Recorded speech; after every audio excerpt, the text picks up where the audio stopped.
Ones I like, well, the best magicians are all dead. I like Don Allen. Do you like Don Allen? Dead. I don't feel that well myself. I'll tell you who the best close-up magicians. That's what I asked. I'm going to ask you, but this is I'm trying to sell this book to the public. They don't bloody care, but I'll tell them. Don Allen, right? He was pretty good. Di Vernon was wonderful. Slidini, who I know you like, also wonderful. That's three. Now it's getting hard. Goshman, yeah. Yes, Goshman I liked. He was a right misery, but we won't get into that. I met him in Ireland. God, he was miserable. But anyway, so that's, you may have to edit that out as well. They're all dead. I like Johnny Paul. Johnny Paul, oh, the psychic. I told you. Johnny, that's five now.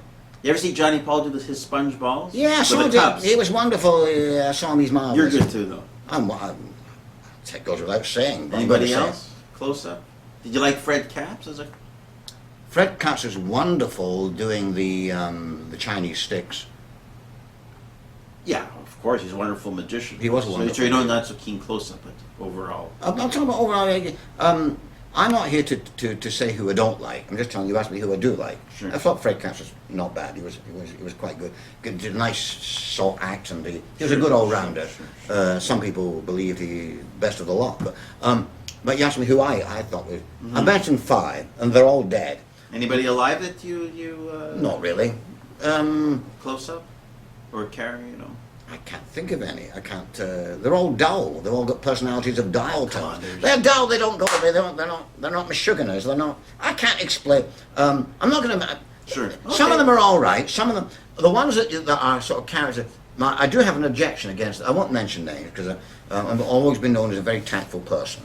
But some of them over-present. There's too much. I say be a character, but you've got to keep it. You don't want to go overboard and scream and shout and over the top.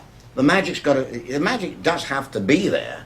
It's like I liken it to looking through a window. A window doesn't draw attention to itself. It just lets the light in. But you've got to have a balance. You can do that, but you don't want a boring window.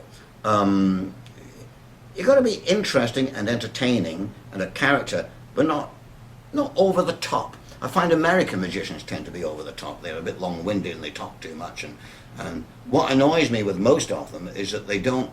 There's a thing I call the resentment factor. Because you do magic in here all day. People resent being fooled. So you've got to they've got to soften that somehow. And by coming on being the great I am, and it sets up a resentment with, look how clever I am. Sure. So that you got to somehow take that away and lower that. It's difficult to lower it completely, and everyone has to have their own way of doing it. I do it by acting absent-minded. I don't know what I'm doing, and sometimes I don't. Right, and so it lowers their resentment. You see. But other magicians may have to do it in a different way by being charming. The Cardini style on stage, Yes. or even Fred Capps, where he's sort of amazed by the magic Cardini himself. was marvelous. You asked me about close-up magicians. I know. Regarding stage magicians, also a dead one. Cardini, I've never seen anything like it. Probably won't again. So what a fantastic act that was. Sure.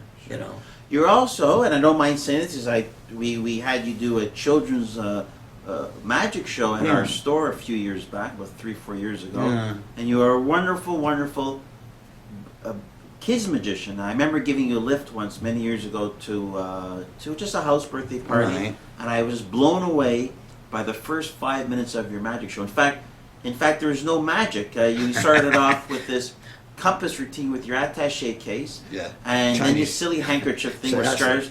And I sat there in the back of this. We were outside. Hadn't even done a trick for 5 minutes. It was a real lesson. I said, my goodness, he hasn't technically started the magic show, but the children were already being entertained. That's right. And it was a real lesson. So why would any magician want to do a magic show, for God's sake? If you're doing a kids show, they're all talked about the magic.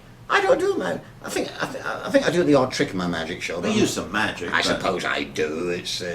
But how did you become a kids entertainer? Can you tell me you went into I know exactly what happened bought there. a book or bought a whole bunch of I was tricks? selling the Svengali decks on Central Pier in Blackpool. I think I must have been about 35 years old. and I was sick of it. The cards were blowing into the sea. The stupid and bloody punters from Yorkshire, they wouldn't buy anything. I were to take a card. I thought some people are like the thick as bricks over here, but my God, in Yorkshire, they make Canadians look intelligent. I said, take a card, and they go, I were to take a card. Oh God, they were stupid. So I decided I didn't. I've had enough of this. I'm going to entertain children because I figured to myself, the best day to sell Svengali decks is a Saturday. And the best day that children's entertainers is also a Saturday. So I figured out logically the way to escape the Svengali deck was to be a kids entertainer. Then I'd be forced not to work the Svengali deck.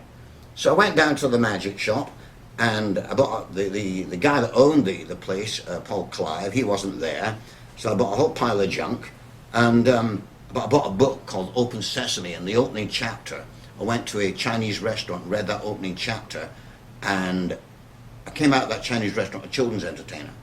I'd never done a show, never done a trick, but I knew what to do after reading that book. And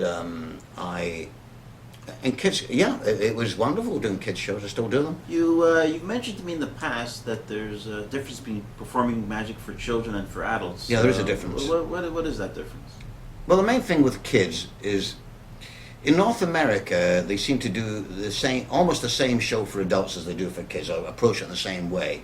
And they shouldn't. They'll do like a magic show which entertain the whole family. I don't do family shows, I do kids shows. Right. I don't mind the adults there, but you don't work to the adults, you work to the kids. The kids you get the kids at it. The pantomime tradition of Britain. Oh no, I didn't. Oh yes, you did. And they're all, I don't know what they you make them laugh. That's the key. You make them laugh. Richard Lynn and me, Tricky Ricky, is a wonderful children's entertainer in Toronto, and he and I both believe in the Shakespeare, and he's for kids shows, and he's been doing it for years and years. We believe in the Shakespearean school of magic, which is what? Much ado about nothing, right? We do nothing, and silly handkerchief sticking out of my pocket, this stupid magic case all round the wrong. I haven't even done a trick yet. They're roaring and screaming for 5 minutes, and silliness and making the kids laugh. That's your performance here is on YouTube, is it not? The Mark Lewis Kids Yes, show? it is. I think it's on YouTube, yes, so people at home can look for that too. Yeah, they can. Yes. Do you have a favorite type of magic? I presume it's card close up. Card tricks. Yeah. Card tricks. Card tricks. Favorite book, I think, is what for cards. Roy wrote the Card Magic. Card tricks is what.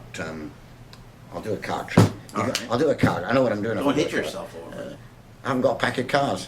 Pack of cards. I meant to do. I planned to do card tricks, and I haven't got. Well, oh yes, I have. You Problem do? solved. Oh, all right. Yeah, my brain's gone.